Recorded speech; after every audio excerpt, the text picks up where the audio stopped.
Now I can approach Cairns and see if he recognizes the pouch.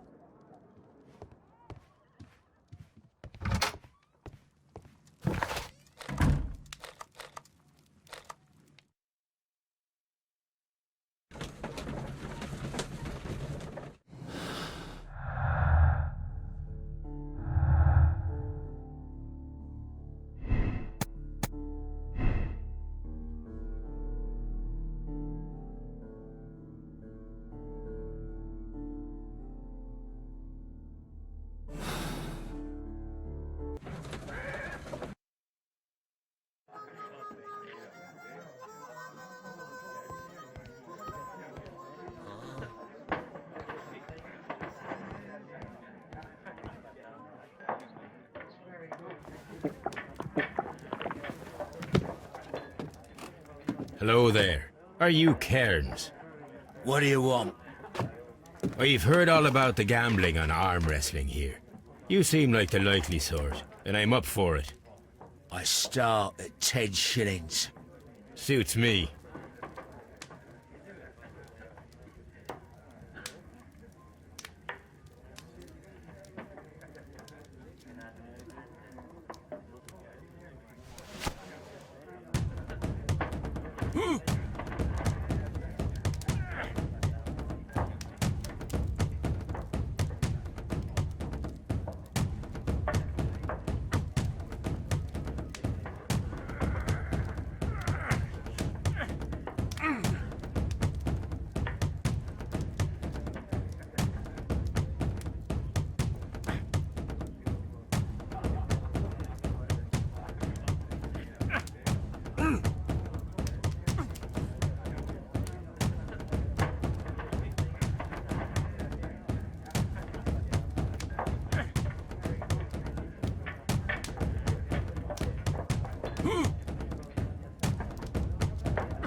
You were lucky. I wasn't focused. Let's go again. I'm ready to try again. Fine. If you want me to take all your money.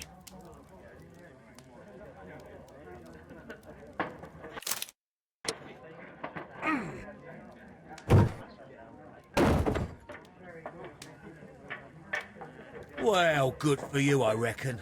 You're stronger than you look. Here's your 10 shillings. I'd like to buy you a drink. Good winner as well. That's good. Let's have a drink.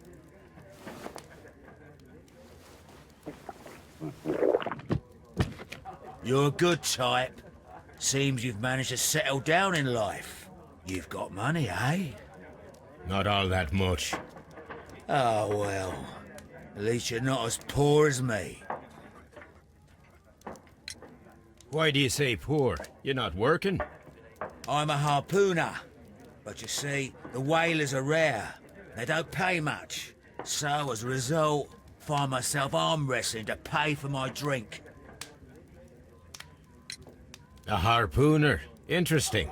You've had a lot of adventures, I bet. Ah, of course.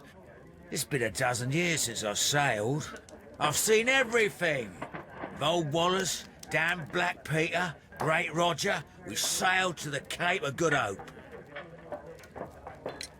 Black Peter, you say? I've heard rumours about that one. He was the worst of them all. He was a liar, and violent too. Swinging those fists of his around. He was a tyrant, and not much of a captain. At least, not as good as Great Roger. I see. Yes. I was told terrible tales about Black Peter.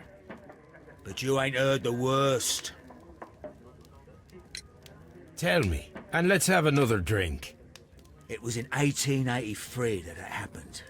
The August of that year. Peter Carey was captain of the Sea Unicorn, and I was a spare harpooner. We were coming out of the ice pack on our way home. One evening, we saw a little craft that had been blown north. There was only one man on her, and he wasn't a sailor. The crew must have thought that she had foundered, and they made for the Norwegian coast in the dinghy. I guess they all drowned. We took the man on board. And who was he? I dunno. During the crossing, he and the skipper enjoyed some long talks. His baggage was just a tin box. That's strange enough. Aye. Even stranger was that on the second night, he disappeared. Nobody knew what happened to him. And of course, nobody could ask Black Peter about it. You know what happened, don't you? I do. I saw the skipper tie his heels and push him over the rail in the middle of my watch on that dark night. 2 days before we sighted the Shetland lights. Black Peter's a murderer. Aye. Those that know him wouldn't be surprised to hear it. But all this must stay between us. All right? Of course. Back in a second. I'm off to the Kazi. I'll be here with my drink.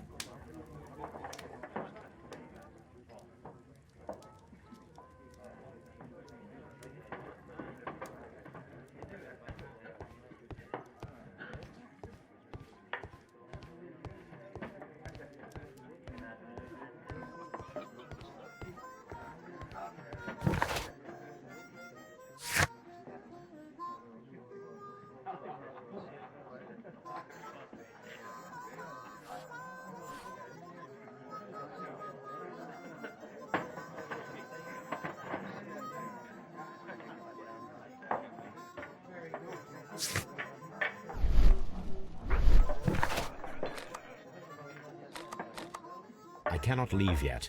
I am not finished here.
I cannot leave yet. I am not finished here.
Here it is.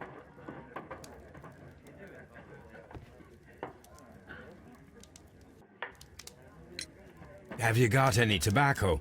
I've run out of mine. Nah, I lost my pouch. I don't know where. Wait a minute. What's this? Oh, is this your tobacco pouch? Well, oh, it is.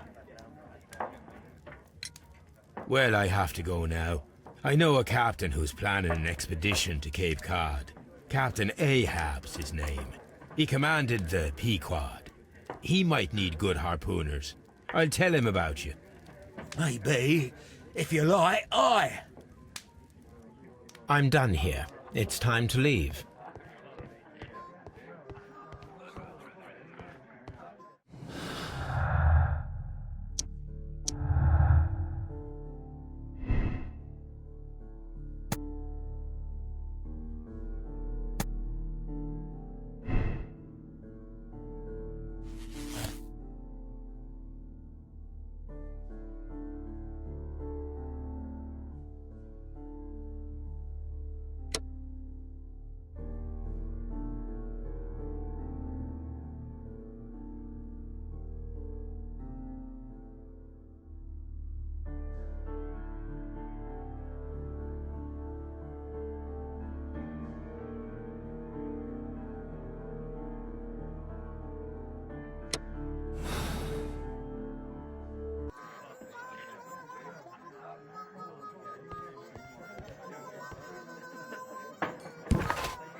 Good afternoon. I must be at the wrong address. I'd like to speak with a ship's captain, a Captain Ahab. Is that you?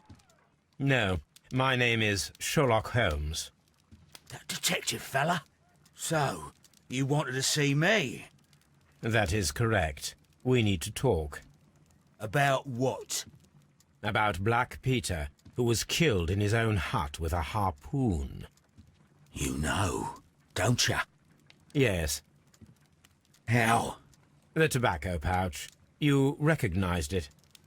The sailor. It was you. Unbelievable. Well, fine. I confess. But if you really do know everything, you should also know that I didn't want to kill him. He made me do it. I know. Did you know about this story with the bond certificates? Did you need money? Yeah. I just wanted him to cough up a little silver.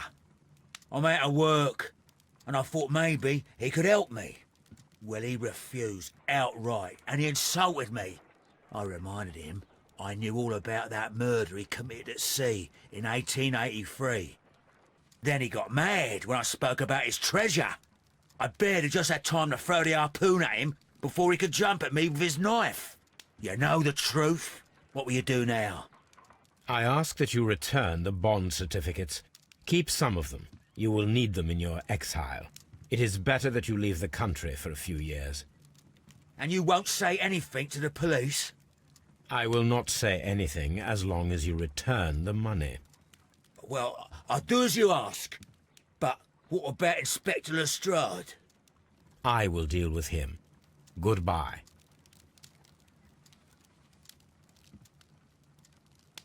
It's good that you asked me to come, Mr. Holmes. We do need to talk. About what?